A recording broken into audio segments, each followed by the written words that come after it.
नमो नमः संस्कृत मित्राणि। और आप सभी का स्वागत है मेरे इस चैनल में।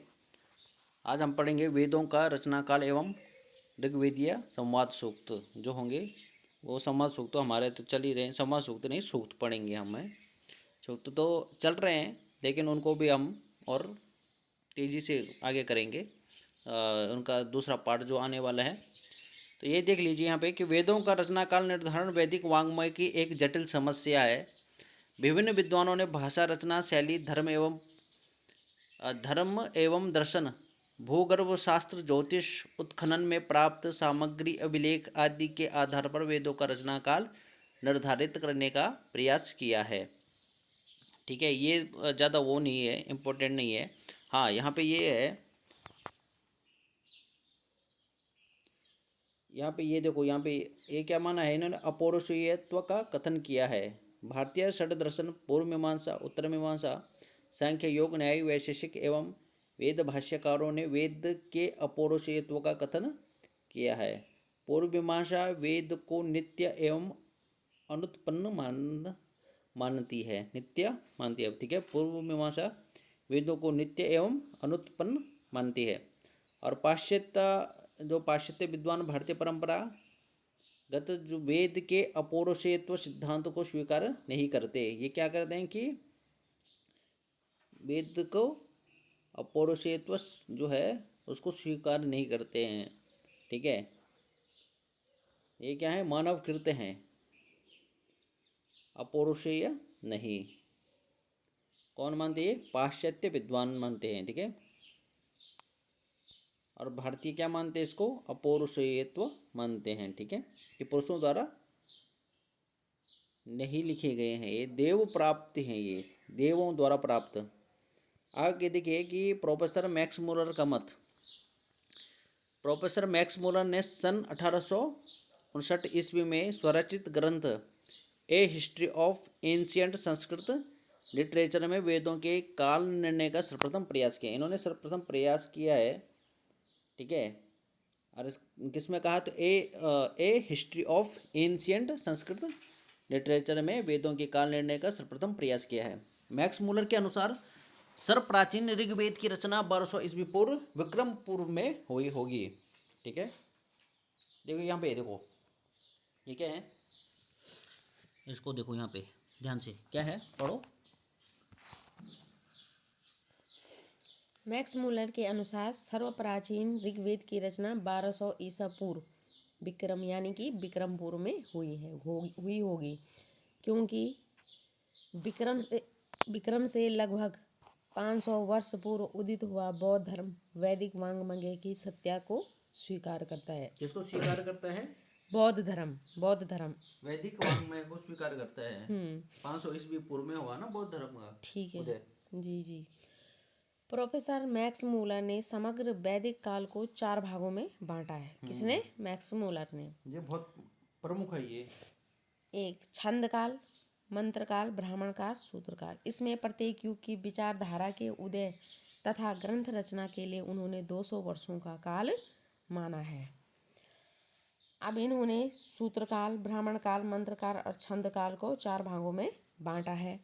सूत्र काल सबसे पहले आता है छंद काल। इसमें वैसे दे रखा है लेकिन चलो ठीक है जो भी है। सूत्रकार 600 ईसा पूर्व से 200 ईसा पूर्व तक, ब्राह्मण काल 800 ईसा पूर्व से 600 पूर्व विक्रम पूर्व ईसा पूर्व, मंत्र काल 1000 से 800 विक्रम पूर्व या ईसा पूर्व, छंद काल 1200 से 1000 विक्रम पूर्व या ईसा पूर्व।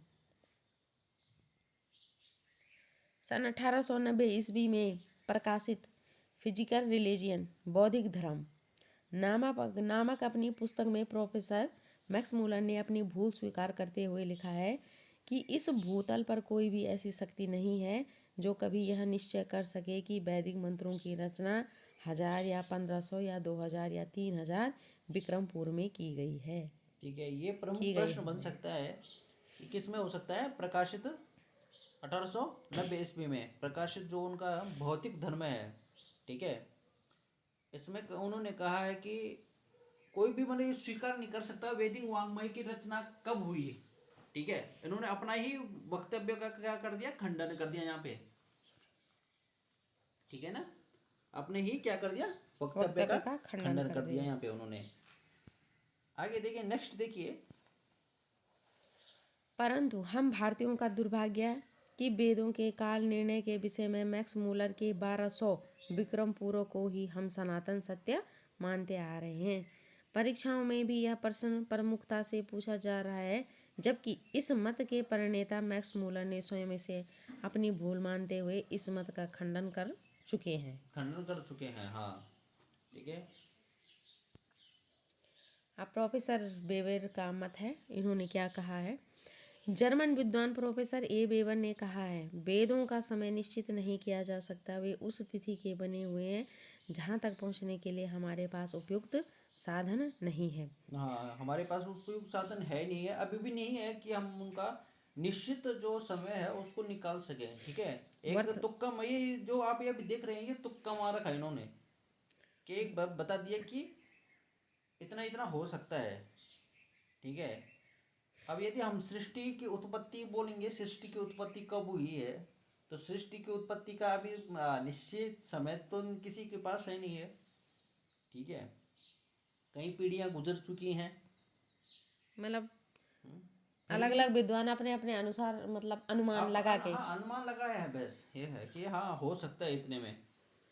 वर्तमान प्रमाण हम लोगों को उस समय के उन्नत शिखर तक पहुंचाने में असमर्थ हैं। प्रोफेसर वेबर यह भी कहते हैं कि वेदों के समय को कम से कम 1200 ईसा पूर्व या 1500 ईसा पूर्व के बाद का कथा भी स्वीकार नहीं किया जा सकता।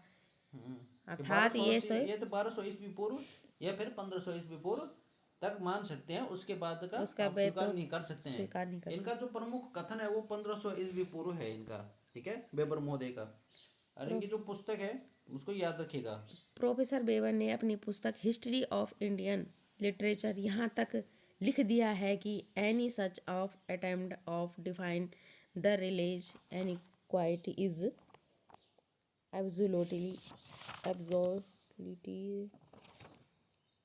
फिल्टर्स। अर्थात वेदों का वेदों का काल। काल निर्धारण के लिए प्रयत्न करना सर्वथा बेकार है। डॉक्टर जैकोबी का मत। जर्मन विद्वान डॉक्टर जैकोबी का वैदिक काल विषयक सिद्धांत ज्योतिष की आधारशिला पर अवलंबित है, जो बाल गंगाधर तिलक की मत से मिलता जुलता है। डॉक्टर जैकोबी ने कृतिका और बसंत पात के आधार पर वेद मंत्रों का रचनाकाल 4590 ईसा पूर्व तथा ब्राह्मण ग्रंथों का रचनाकाल 2500 ईसा पूर्व के पश्चात स्वीकार किया है। इस प्रकार संक्षेप में याकोबी के अनुसार 4500 ईसा पूर्व से 3000 ईसा पूर्व ऋग्वेद का रचनाकाल तथा 3000 ईसा पूर्व से 2000 ईसा पूर्व ब्राह्मणों का रचनाकाल है। हाँ, तो दो विद्वानों को वो आता है, ठीक है, ज्योतिष के आधार पर क्या किया इन्होंने, वैदिक रचनाकाल का को निर्धारण किया है। तो इसमें एक क्या प्रश्न बन सकता है, देखो, एक तो ये बनता है कि इसमें कि पाश्चात्य ऐसा कौन से विद्वान है जिन्होंने ज्योतिष के आधार पर रचना की, और ऐसे कौन से विद्वान है जो भारतीय कि जिन्होंने ज्योतिष के आधार पर रचना काल की, ठीक है। तो अब पाश्चात्य रचना तो काल जैकोबी इनका हो जो गई। प्रमुख वो आता है इनका, देखो यहाँ पे जर्मन विद्वान डॉक्टर जैकोबी का वैदिक काल विषय सिद्धांत ज्योतिष के आधार पर शिला पर अवलंबित है। ऐसे बाल गंगाधर तिलक भी हो गए हैं। अब इनका कितना है, तो 4590 ईस्वी पूर्व तथा ब्राह्मण ग्रंथों का रचनाकाल इन्होंने क्या माना है, 2500 ईस्वी पूर्व, ठीक है। और जो आता है प्रश्न इनका ये आता है 4590 इन्होंने माना है सर, लगभग 4000, ठीक है। इस प्रकार संक्षेप में याकोबी के अनुसार 4500 ईस्वी पूर्व से 3000 ईस्वी पूर्व ऋग्वेद का रचनाकाल है तथा 3000 ईस्वी पूर्व से 2000 ईस्वी पूर्व ब्राह्मणों का रचनाकाल है। तो ये आ जा सकता है 45 से 3000, ठीक है। अब ब्राह्मण का क्या हो जाएगा, 3000 से 2000। बाल गंगाधर तिलक का मत। लोकमान्य बाल गंगाधर तिलक ने ऋग्वेद में उपलब्ध ज्योतिष विषयक साक्ष्यों के आधार पर वेदों का काल 4000 से 600 विक्रम पूर्व स्वीकार किया है। इन्होंने किसके आधार पर, ज्योतिष के आधार पर। ये भारतीय मत के वो हैं विद्वान हैं जिन्होंने ज्योतिष के आधार पर वेदों का काल निर्धारण 4000 से 600 विक्रम पूर्व स्वीकार किया है। तिलक जी ने वैदिक काल को 4 विभागों में रखा है: आदित्य काल, मृगशिरा काल, 4000 से कृत्तिका काल, 6000 तक। अंतिम काल। तो आदित्य काल को उन्होंने 6000 ईसा पूर्व से 4000 विक्रम पूर्व तक रखा है। मृगशिरा काल 4000 ईसा पूर्व से 2500 विक्रम पूर्व तथा विक्रम पूर्व तक ऋग्वेद संहिता का मंत्र काल। ये विक्रम मत बोलो, ईस्वी पूर्व हो गया, ठीक है। हाँ, ईसा पूर्व हो गया। हाँ। कृत्तिका काल 2500 से 1400 ईसा पूर्व, तैत्तिरीय संहिता व ब्राह्मण काल। अंतिम काल 1400 से 500 विक्रम पूर्व या ईसा पूर्व, सूत्र ग्रंथों का रचनाकार। ठीक है, आगे चलते हैं। लोकमान्य तिलक जी ने ओरायन के पश्चात लिखे गए अपने ग्रंथ article home in the Vedas में वेद काल को 10,000 ईसा पूर्व बतलाया। उन्होंने विज्ञान तथा ज्योतिष के आधार पर यह सिद्ध किया कि भारत में आने से पूर्व आर्य लोग उत्तरी ध्रुव में रहते थे और वहां पर भी वे वैदिक धर्म को ही मानते थे। ये पुस्तक याद रखिएगा, ठीक है। Arctic home in the Vedas. M Winternitz के मत, इनके अनुसार विंटरनेस ने ब्राह्मण ग्रंथों, प्राणी व्याकरण की संस्कृत भाषा तथा अशोक के शिलालेखों की भाषा, इन सब का वैदिक भाष्य से साम्य को ध्यान में रखते हुए ऋग्वेद का काल जैकोबी तथा तिलक द्वारा निर्धारित तिथि 4500 से 6000 ईसा पूर्व के बीच में स्वीकार किया है। तो विंटरनेस ने इन्होंने क्या किया, इनको जो जैकोबी और तिलक का जो मत है उसी को इन्होंने स्वीकार किया है, ठीक है। और भारतीय परंपरागत विचार, भारतीय परंपरावादी विद्वानों के मतानुसार वेदों का काल निर्धारण करना मूर्खता ही नहीं बल्कि असंभव है। भारतीय परंपरागत विद्वानों का विचार है कि वेद नित्य हैं और सृष्टि के प्रारंभ से ही वेदों का आविर्भाव हुआ है। ऋग्वेद का पुरुष सूक्त वेदों की उत्पत्ति के लिए स्वयं प्रमाण है। तस्माद् यज्ञा सर्वहोता ऋचा सामानि जिजीरे छंदांसी जिजीरे तस्मात् यजुस्तस्मात् जायता। ये पुरुष सूक्त का है। ये बनता भी यहाँ पे प्रश्न बनता है कि तस्माद् यज्ञा सर्वहोता ऋचा सामानि जिजीरे छंदांसी जिजीरे तस्मात् यजुस्तस्मात् जायत, ये वाला, ठीक है। कहा कि भारतीय मत में जिस परमात्मा ने सृष्टि की उत्पत्ति की उसी ने सृष्टि के पूर्व वेदों की रचना की होगी, इसलिए वेद अपौरुषीय है, ठीक है। और भी यहाँ पे वो दिया है लेकिन उतना प्रमुख नहीं है इतना, ठीक है।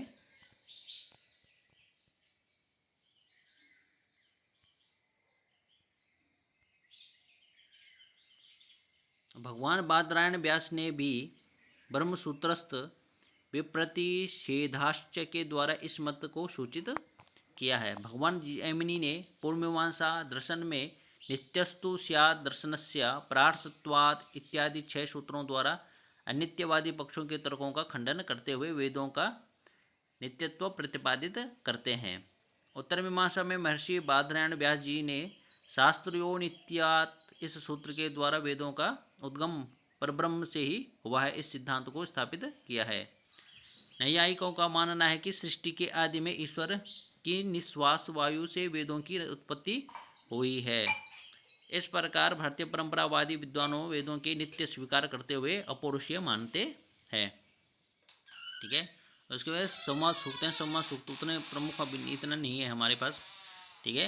लेकिन यहाँ पे ये देख सकते हैं आप, थोड़े से यहाँ पे ये इसको भी देख लीजिए, ठीक है। यहाँ पे ऊपर जो मैंने बताया था आपको कि पुरुष सूक्त में जो कहा गया है, तो भारतीय मत में जिस परमात्मा से सृष्टि की उत्पत्ति की उसी ने सृष्टि के पूर्व वेदों की रचना की होगी, इसलिए वेद अपौरुषीय हैं।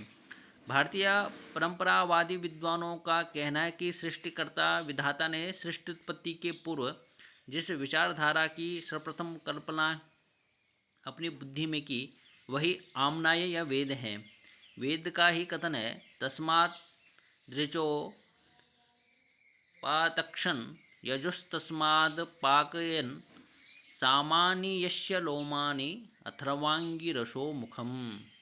आदि शंकराचार्य ने वेदों का सर्वज्ञानमयत्व मानते हुए कहते हैं, महता ऋग्वेदादेः शास्त्रस्य अनेक विद्यास्थानो विहितस्य प्रदीपवत् सर्वार्थावद्योतिनः सर्वज्ञकल्पस्य योनिः।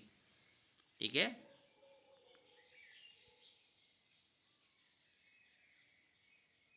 अब जैसे ये यहाँ पे उदाहरण दिया है, ओम पूर्णमदः पूर्णमिदं पूर्णात् पूर्णमुदच्यते पूर्णस्य पूर्णमादाय पूर्णमेवावशिष्यते के अनुसार सर्वज्ञानमय पूर्ण वेद की उत्पत्ति पूर्ण ब्रह्म से संभव है। तो इस प्रकार से इन्होंने पाश्चात्य विद्वानों ने वेदों की उत्पत्ति के बारे में बताया है। ठीक है। वीडियो कैसी लगी कमेंट करके ज़रूर बताएं। धन्यवाद।